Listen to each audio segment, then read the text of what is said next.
लोकसभा चुनाव के नतीजों के बाद से आत्मविश्वास में दिखाई दे रही कांग्रेस अब आर पार के मूड में है। सड़क पर यूथ कांग्रेस के चल रहे विरोध प्रदर्शन हो या संसद में विपक्ष के नेता राहुल गांधी का पीएम मोदी को चुनौती देना, अब कांग्रेस अपनी खोई हुई जमीन को एक बार फिर से पाना चाहती है।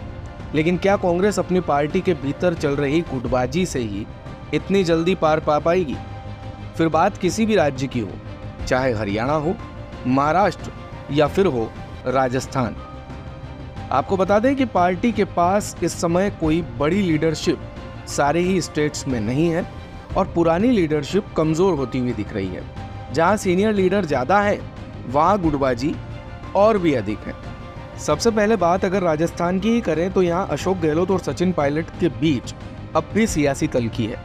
लोकसभा चुनाव में पार्टी 0 से 8 सीटों पर पहुंची है, लेकिन इस जीत पर प्रदेशाध्यक्ष गोविंद सिंह डोटासरा और सचिन पायलट दावा करने लगे हैं। और पिछले कुछ समय को देखें तो आपको ये भी देखने को मिलेगा कि राजस्थान में कांग्रेस की पूरी राजनीति जो है वो अब गोविंद सिंह डोटासरा और सचिन पायलट के इर्द गिर्द है। और मान लीजिए जैसे गहलोत की जगह गोविंद सिंह डोटासरा पहुंच चुके हों। बात अगर महाराष्ट्र की करें तो यहाँ नाना पटोले पार्टी का सबसे बड़ा चेहरा है।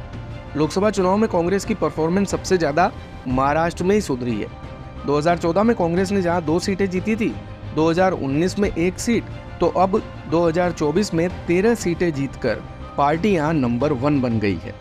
आपको बता दें कि हाल ही में सबसे ज्यादा जीतने के चांस जहां पर है वो राज्य है हरियाणा, लेकिन कुमारी शैलजा, रणदीप सुरजेवाला और भूपेंद्र सिंह हुड्डा के बीच चल रही अदावत यहाँ पर पार्टी को कोई बड़ा सियासी नुकसान ठीक उसी तरीके से दे दे जिसे लोकसभा चुनाव 2024 में दिया है, तो कोई संदेह नहीं।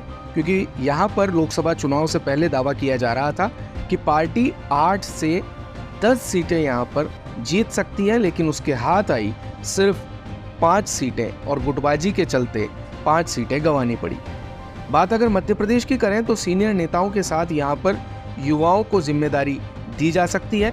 मध्य प्रदेश में कांग्रेस के उपाध्यक्ष जेपी धनोपिया इस बारे में कहते हैं कि भंवर जितेंद्र सिंह, जीतू पटवारी, उमंग सिंगार और सभी सीनियर लीडर्स ने विधायकों से 1 to 1 बात की है, जिसके बाद अब नए लोगों को मौका मिलेगा और पुराने लोगों को भी जोड़ा जाएगा। छत्तीसगढ़ से भी कुछ ऐसे ही संकेत मिल रहे हैं जहां पर सीनियर नेताओं को हटाने की बात कही जा रही है और नए लोगों को पद देने की तैयारी है। झारखंड में चुनाव से पहले पार्टी में कलह देखी गई है। प्रदेशाध्यक्ष बदलने की मांग भी यहाँ पर हो रही है, लेकिन झारखंड मुक्ति मोर्चा जब तक यहाँ पर फ्रंट में है, कांग्रेस के लिए यहाँ पर सिर्फ महज कुछ सीटें हासिल कर पाना ही काफी माना जाएगा। इसके अलावा कांग्रेस सूत्र बताते हैं कि पार्टी ने महाराष्ट्र, हरियाणा, झारखंड और जम्मू कश्मीर में काम करना शुरू कर दिया है। हालांकि कांग्रेस और राहुल गांधी के रणनीतिकार यूपी और गुजरात में संगठन मजबूत करने पर काम कर रहे हैं। नेता प्रतिपक्ष बनने के बाद राहुल गांधी 6 जुलाई को गुजरात गए थे और वहां वे जेल में बंद कांग्रेस कार्यकर्ताओं के परिवार से भी मिले। इसके अलावा कांग्रेस के लिए बिहार, ओडिशा, आंध्र प्रदेश में भी लीडरशिप का संकट है। लीडरशिप के मामले में राजस्थान, हरियाणा और केरल में स्थिति थोड़ी ठीक है, लेकिन अब देखना ये दिलचस्प होगा कि यहाँ से कांग्रेस फिर अपनी खोई हुई जमीन को वापस पा पाती है या हार जाती है गुटबाजी के चलते फिर से कई राज्य। स्पेशल डेस्क से भारत कवरेज की रिपोर्ट। दिन भर की सारी अपडेट्स के लिए सब्सक्राइब करें भारत कवरेज को और हाँ, बेल आइकन दबाना ना भूलें ताकि आप रहें अपडेटेड हमेशा।